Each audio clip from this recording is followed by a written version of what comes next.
Hello ಎಲ್ರಿಗೂ ನಮಸ್ಕಾರ. Welcome back to YouTube channel dreams with Deepa ಚಾನಲ್ಗೆ ಸುಸ್ವಾಗತ. ಯಾರ್ಯಾರೆಲ್ಲ ಸಬ್ಸ್ಕ್ರೈಬ್ ಮಾಡಿದ್ದಾರೋ ಅವ್ರಿಗೆಲ್ಲ ಮತ್ತೊಮ್ಮೆ ಸ್ವಾಗತ ಅಂತ ಹೇಳ್ತಾ, ಇವತ್ತು ನಮ್ಮ ಮನೆಯಲ್ಲಿ ಬಟಾಣಿ ಸಾರು ಮುದ್ದೆ ಮಾಡ್ಕೊತಾ ಇದ್ದೀನಿ. ಹೇಗೆಲ್ಲ ಮಾಡೋದು, ಏನೇನೆಲ್ಲ ಹಾಕಿ ಸಾಂಬಾರು ಮಾಡ್ತಾಯಿದ್ದೀನೋ ನಿಮ್ಮ ಜೊತೆ ನಾನು ಶೇರ್ ಮಾಡ್ಕೊತಾ ಇದ್ದೀನಿ. ನೀವು ನೋಡಿ.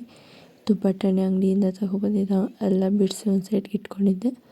ಗ್ಯಾಸ್ ಮೇಲೆ ಒಂದು ಕುಕ್ಕರ್ಗೆ ಬಿಸಿ ನೀರು ಕಾಯಿಸ್ಕೊಂಡು ಬಿಡಿಸಿಟ್ಕೊಂಡಿರುವ ಬಟಾಣಿ ಎಲ್ಲ ಹಾಕಿ, ಒಂದೆರಡು ಆಲೂಗಡ್ಡೆ, 2 ಬದನೆಕಾಯಿ, 2 ಟೊಮೊಟೊ ಕೂಡ ಹಾಕಿ ಕಟ್ ಮಾಡಿ ಉಪ್ಪು ಹಾಕಿ ಬೇಯಿಸ್ಕೊತಾ ಇದ್ದೀನಿ. 1-2 ವಿಸಿಲ್ ಅದು ಕೂಗಿಸ್ಕೋಬೇಕು. ಬಟಾಣಿ ನನಗೆ ಬೆಂದ್ಕೊಬೇಕು. ವಿಸಿಲ್ ಬರೋ ಅಷ್ಟೊತ್ತಿಗೆ ಮಸಾಲೆ ರೆಡಿ ಮಾಡ್ಕೊಂಬಿಡೋಣ ಅಂತ ಒಂದು ಜಾರ್ಗೆ 1 ಈರುಳ್ಳಿ, ಸ್ವಲ್ಪ ಬೆಳ್ಳುಳ್ಳಿ, ಸ್ವಲ್ಪ ಶುಂಠಿ, ಹಾಗೆ ಸ್ವಲ್ಪ ತೆಂಗಿನಕಾಯಿ, ಕೊತ್ತಂಬರಿ ಸೊಪ್ಪು, ಪುದೀನ ಸೊಪ್ಪು ಎಲ್ಲ ಹಾಕಿ, ಮತ್ತು ಅದಕ್ಕೆ ಸ್ವಲ್ಪ ಧನಿಯಾ ಪುಡಿ 1-2 ಸ್ಪೂನ್ ಆಗೋಷ್ಟು ಹಾಕ್ಕೊಂಡಿದ್ದೀನಿ. ಖಾರದ ಪುಡಿ 1 ಸ್ಪೂನ್ ಹಾಕ್ಕೊಂಡು, ಬೆಂದಿದ್ವಲ್ಲ ಬಟಾಣಿ ಕೂಡ ಸ್ವಲ್ಪ ಹಾಕ್ಕೊಂಡು ನೀರು ಹಾಕ್ಕೊಂಡು ನುಣ್ಣಗೆ ತೆರಿ ಹಾಕಿ ರುಬ್ಕೋಬೇಕು. ಆ ಕಡೆ ಮಸಾಲೆ ಕೂಡ ರೆಡಿ ಆಯಿತು. ಆ ಕಡೆ ಬಂದು 2 ವಿಸಿಲ್ ಕೂಡ ಕೂಗಿತ್ತು. ಬಟಾಣಿ ಕೂಡ ನುಣ್ಣಗೆ ಬೆಂದಿತ್ತು.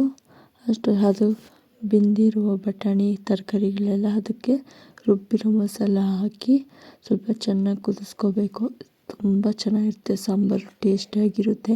ನಿಮಗೂ ಇಷ್ಟ ಆದರೆ ನೀವು ಒಂದ್ಸಲ ಟ್ರೈ ಮಾಡಿ ನೋಡಿ. ತುಂಬ ಸೂಪರ್, ತುಂಬ ಚೆನ್ನಾಗಿರುತ್ತೆ. ಇದಕ್ಕೆ ಮತ್ತು ಚಪಾತಿ, ಪೂರಿ ಎಲ್ಲ ತುಂಬ ಚೆನ್ನಾಗಿರುತ್ತೆ. ನಾನು ಇದ್ರ ಜೊತೆಗೆ ಮುದ್ದೆ ಮಾಡ್ಕೊತಾ ಇದ್ದೀನಿ. ಮುದ್ದೆ ಜೊತೆಗೆ ಸ್ವಲ್ಪ ಅನ್ನ ಕೂಡ ಮಾಡ್ಕೊತಾ ಇದ್ದೀನಿ. ತುಂಬ ಚೆನ್ನಾಗಿರುತ್ತೆ. ಸಾಂಬಾರು ಕೂಡ ರೆಡಿ ಆಯಿತು. ಬಟಾಣಿ ಮಸಾಲೆ ಸಾರು ಕೂಡ ಯಾವ ಥರ ಇದೆ ನೋಡಿ, ತುಂಬ ಸೂಪರು, ಚೆನ್ನಾಗಿರುತ್ತೆ. ನೀವು ಒಂದ್ಸಲ ಟ್ರೈ ಮಾಡಿ ನೋಡಿ.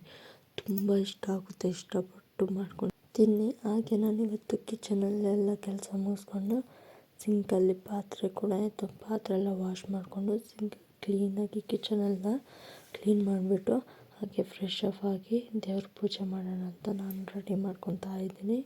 ಇವತ್ತು ಮುದ್ದೆ ಊಟ ಸಾರು ಮಾಡೋಷ್ಟೊತ್ತು ಸ್ವಲ್ಪ ಟೈಮ್ ಆಗೋಯಿತು. ಹಾಗೆ ನನ್ನ ಮಗಳಿಗೆ ಇವತ್ತು ರೈಸು ಮತ್ತು ಸಾಂಬಾರು ಕೂಡ ಏನು ಇವತ್ತು ಟಿಫನ್ ಮಾಡ್ಕೊಡೋಕೆ ಹೋಗಲಿಲ್ಲ. ಇವತ್ತು ಮುದ್ದೆನೂ ಸಾರು ಮತ್ತು ಹಾಗೆ ಅನ್ನ. ನನ್ನ ಮಗಳಿಗೂ ಅಷ್ಟೇ ಇದೆ, ಬಟ್ ನನ್ನ ಮಗಳು ಇಷ್ಟಪಟ್ಕೊಂಡು ತಿಂತಾಳೆ. ಹಾಗೆ ಸ್ವಲ್ಪ ಹೂವು ಕೂಡ ಇತ್ತು. ಹೂವು ನಮ್ಮ ಯಜಮಾನ್ರಿಗೆಲ್ಲ ಊಟ ಕೊಟ್ಟು ಹೂವು ಎಲ್ಲ ಕಟ್ಕೊಂಡು ದೇವ್ರ ಪೂಜೆ ಮಾಡೋದಕ್ಕೆ ರೆಡಿ ಆದೆ. ನನ್ನ ಮಗಳಿಗೂ ಫ್ರೆಶ್ ಅಪ್ ಮಾಡಿ, ನಾನು ಫ್ರೆಶ್ ಅಪ್ ಆಗಿ ದೇವ್ರ ಪೂಜೆ ಮಾಡೋದಕ್ಕೆ ದೇವ್ರ ಮನೆಗೆ ಬಂದು ಹೂವೆಲ್ಲ ಇಕ್ಕಿ ಕ್ಲೀನ್ ಮಾಡಿ ದೀಪ ಹಚ್ಚಕ್ಕೆ ನಾನು ರೆಡಿ ಮಾಡಿಕೊಂಡೆ. ಹಾಗೆ ಇವತ್ತು ನಾನು ನನ್ನ ಮಗಳು ಪೂಜೆ ಮಾಡೋಣ ಅಂತ ಇವತ್ತು ನನ್ನ ಮಗಳು ನಾನು ಇಬ್ಬರು ಸೇರಿಕೊಂಡು ಪೂಜೆ ಮಾಡ್ಕೊತಾ ಇದ್ದೀವಿ. ಪೂಜೆ ಎಲ್ಲ ಮಾಡಿಕೊಂಡು ಹಾಗೆ ನಾನು ನನ್ನ ಮಗಳೆಲ್ಲ ಸ್ವಲ್ಪ ಊಟ ತಿಂದ್ಕೊಂಡ್ವಿ. ಊಟ ಎಲ್ಲ ತಿಂದ್ಕೊಂಡಿದ್ದಾದಮೇಲೆ ಸ್ವಲ್ಪ ಹೊತ್ತು ಅವಳ ಜೊತೆ ನಾನು ಟೈಮ್ ಸ್ಪೆಂಡ್ ಮಾಡಿಕೊಂಡೆ. ಅವಳ ಜೊತೆ ನಾನು ಆಟ ಆಡಿಕೊಂಡು ಬುಕ್ ಬರೆಯೋದು ಅದು ಇದು ಮಾಡ್ಕೊಂಡು ಓದ್ತೀವಿ. ಅದೆಲ್ಲ ವೀಡಿಯೋ ಮಾಡ್ಕೊಳೋದಕ್ಕೆ ಹೋಗಲಿಲ್ಲ. ಬಟ್ ಈ ವಿಡಿಯೋ ಇಷ್ಟೆಲ್ಲ ನಾನು ಎಂಡ್ ಮಾಡ್ತಾಯಿದ್ದೀನಿ. ಇಷ್ಟ ಆಗಿದೆ ಲೈಕ್ ಮಾಡಿ, ಶೇರ್ ಮಾಡಿ, ಕಮೆಂಟ್ ಮಾಡಿ. ಇನ್ನೂ ಇಷ್ಟ ಆಗಿದೆ ಸಬ್ಸ್ಕ್ರೈಬ್ ಆಗಿ. Thank you, bye.